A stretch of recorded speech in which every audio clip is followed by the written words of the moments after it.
Breaking news చూస్తున్నాం. నయీం కేసులో ED దూకుడు పెంచింది. నయీంకు సంబంధించిన 35 ఆస్తులను జప్తు చేసింది. వీటికి నయీం కుటుంబ సభ్యులు సన్నిహితుల పేర్లతో రిజిస్ట్రేషన్ చేసినట్లు కూడా గుర్తించారు. 2022 మార్చిలో నయీం ఆస్తులపై మనీ లాండరింగ్ కేసు నమోదు చేసిన ఈడీ పలుమార్లు సమన్లు పంపింది. అయినా నయీం ఫ్యామిలీ స్పందించలేదు. వందల కోట్ల ఆస్తులు సంపాదించినా ఒక్కసారి కూడా ఐటీ రిటర్న్స్ దాఖలు చేయలేదు. దీంతో బినామీ యాక్ట్ కింద హసీనా బేగం పేరు చేర్చి ఆస్తులు జప్తు చేయనుంది ఈడీ.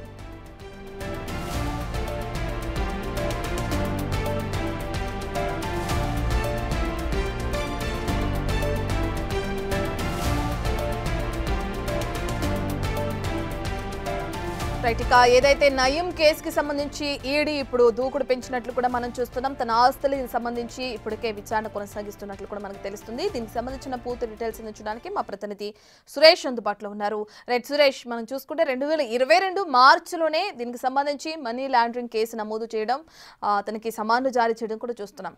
అప్పటి నుంచి ఎందుకని చర్యలు లేవు దీనికి సంబంధించి? అయితే ఇప్పుడు ఏ విధంగా విచారణ కొనసాగుతుంది? నయీం ఎన్కౌంటర్ తర్వాత ఆయనకు సంబంధించిన అక్రమాస్తులను సిట్టు దర్యాప్తు చేస్తుండగానే సిట్టు ఎఫ్ఐఆర్ ఆధారంగా ఈడీ కేసు నమోదు చేయడం జరిగింది.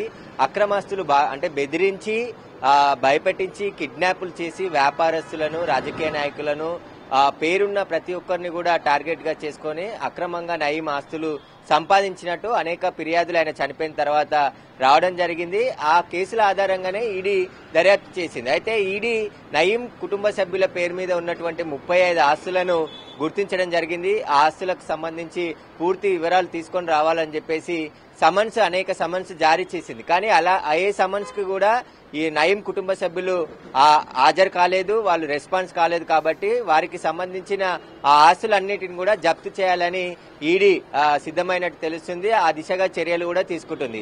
వందల కోట్ల రూపాయలు నయీం బెదిరించి అక్రమాలుగా సంపాదించాడని చెప్పేసి కూడా ఆరోపణలున్నాయి.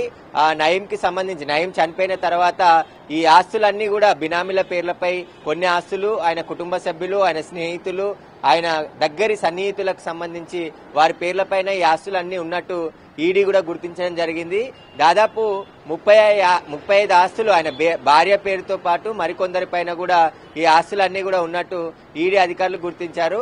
వాటిని త్వరలోనే జప్తు చేస్తామని చెప్పేసి కూడా ఈడీ అధికారులు మరో నోటీసు కూడా ఇచ్చినట్టు తెలుస్తుంది. ఈ 35 ఆస్తులకు సంబంధించి వందల కోట్ల విలువైన ఆస్తులుగా ఈడీ గుర్తించింది. అయితే నయీం అనేక అక్రమాలు చేసి, బెదిరింపులకు పాల్పడి, కిడ్నాపులు చేసి, హత్యలు చేసి ఈ ఆస్తులన్నీ కూడా బదలాయించినట్టు అనేక మంది ఫిర్యాదులు చేశారు. తెలంగాణ వ్యాప్తంగా, ముఖ్యంగా ఉమ్మడి నల్గొండ జిల్లాలో అనేక మంది రైతులను బెదిరించి వారి భూములను, రియల్ ఎస్టేట్ లో ప్లాట్లను, ఇళ్లను, ఆస్తులను, డబ్బులను ఈ విధంగా వసూలు చేసినట్టుగా నయీం పైన ఆరోపణలున్నాయి. అయితే గత ప్రభుత్వంలో నయీంకి సంబంధించిన ఆస్తుల కేసులో సిట్టును ఏర్పాటు చేసి అసలు నయీం బాధితులు ఎంతమంది ఉన్నారు, వారికి సంబంధించిన పూర్తి ఇన్వెస్టిగేషన్ చేయాలని చెప్పేసి గత ప్రభుత్వంలో సిట్టు దర్యాప్తు చేసింది. కానీ కొద్ది రోజులు దర్యాప్తు చేసి ఆ తర్వాత దాంట్లో కదలిక లేకుండా పోయింది. అసలు నయీం ఆస్తులు ఎక్కడ పోయాయి, అసలు నయీం ఆస్తులు ఎన్ని సంపాదించాడు, వాటన్నిటికి సంబంధించి బయట పెట్టాలని చెప్పేసి కూడా అప్పటి ప్రతిపక్షాలు గట్టిగా పోరాటం చేసినప్పటికీ కూడా వాటి గురించి ఎక్కడా కూడా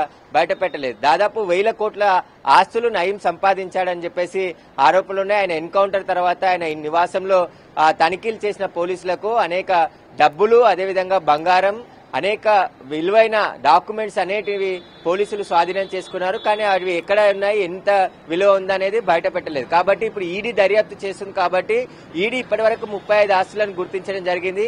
ఆ 35 కూడా నయీం భార్య పేరుతో పాటు ఆయన సన్నిహితులు, ఆయన కుటుంబ సభ్యులపైన ఉన్నాయని చెప్పేసి కూడా ఈడీ గుర్తించి వాటిని జప్తు చేశారు. ఎందుకంటే ఇన్ని వందల ఆస్తులు కొనుగోలు చేసినప్పటికీ ఎక్కడ కూడా ఐటీ రిటర్న్స్ సబ్మిట్ చేయలేదు.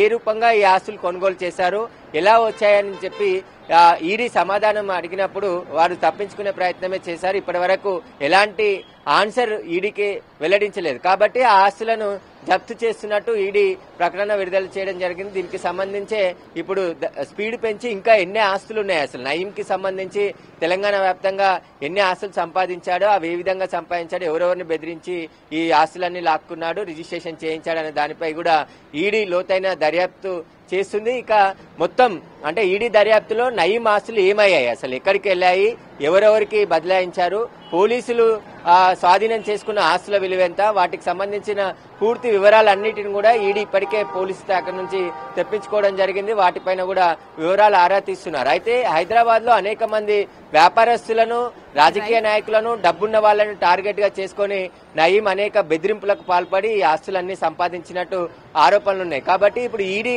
దర్యాప్తులో వేగం పెంచింది.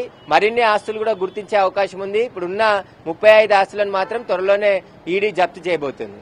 Right, thank you Suresh.